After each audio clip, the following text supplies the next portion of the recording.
Okay, if you like this video, subscribe to my channel, share it on social media and all the other fun platforms. But we'll get right to it. So 2019 is rolling down and it's going to be in the history book soon. So I wanted to do my top 5 blockbuster. I'm talking popcorn. I'm talking heavy special effects. I'm talking action. These are my top 5 films of 2019.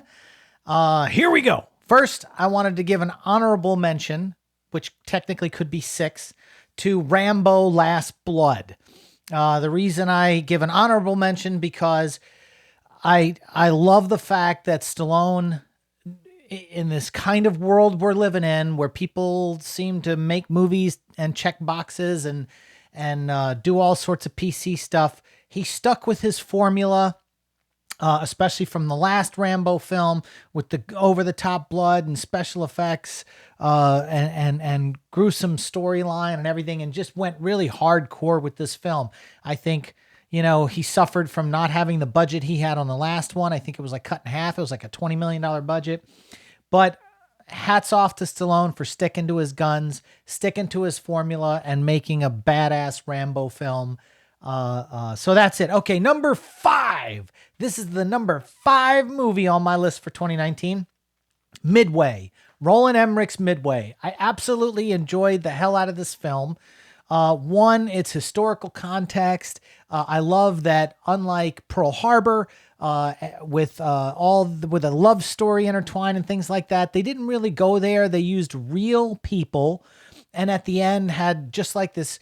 It was like the History Channel on steroids, and I really, really enjoyed Midway for everything it was worth. Okay. Number 4, John Wick 3 Parabellum. This movie, once again, set the bar even higher. I enjoyed the first 2 John Wicks. I was a little bit worried that they're starting to wear this thing out, and once again, they surprised the hell out of me. Halle Berry was fantastic in it with her 2 dogs. I would love to see a spin-off movie just with her and her 2 dogs. But I think John Wick 3 Parabellum delivered exactly what the audience wanted, and that's why they're doing a 4th one that goes into production soon. Okay, number 3. Star Wars Episode 9, The Rise of Skywalker. The reason I absolutely love this film is because it gave a big fuck you to Rian Johnson and retcon just about everything from a certain point of view in The Last Jedi. Absolutely enjoyed it. I thought it was just a fun Star Wars movie. Is it the greatest Star Wars movie? No, that's still The Empire Strikes Back.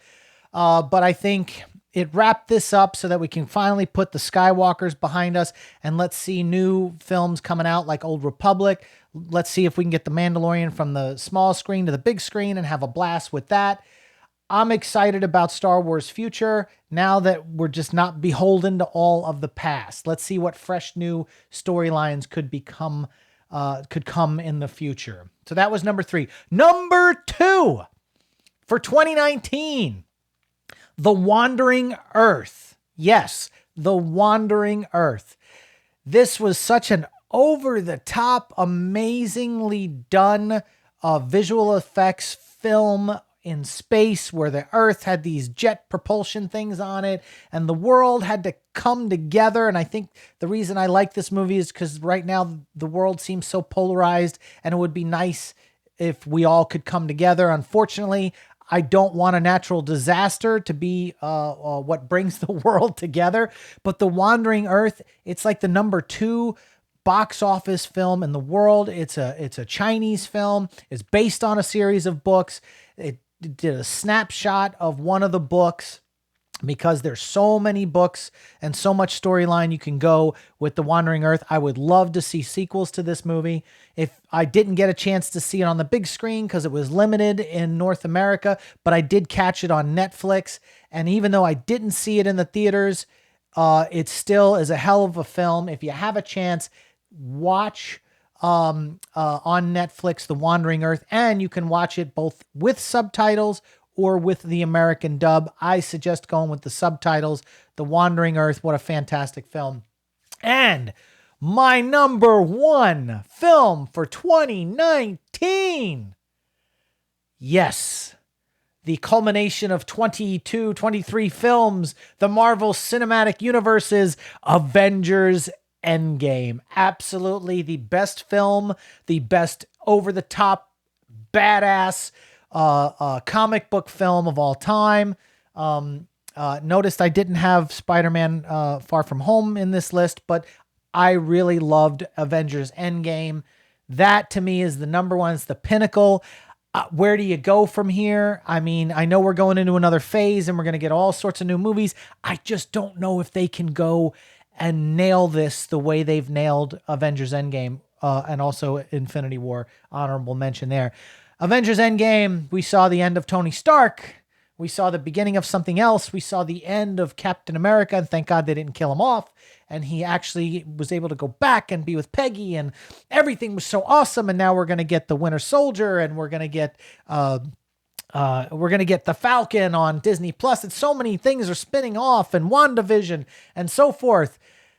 So many good things to come. I don't know if they can ever capture this lightning in a bottle to get 22, 23 million films in, and boom, Avengers Endgame, $2 billion. Plus, it was the best movie as far as I'm concerned for 2019. Hats off to everybody at Disney and the MCU, the Marvel Studios, Kevin Feige, everybody there. Once again. So that's it. Those are my films. Midway number 5, John Wick 3, Parabellum number 4, Star Wars Episode 9, The Rise of Skywalker number 3, number 2, The Wandering Earth, number 1, Avengers Endgame. What were your top 5 films of the 2019 year? Let's talk about them in the comments section below. Share this video on social media, and we'll see you on the next one.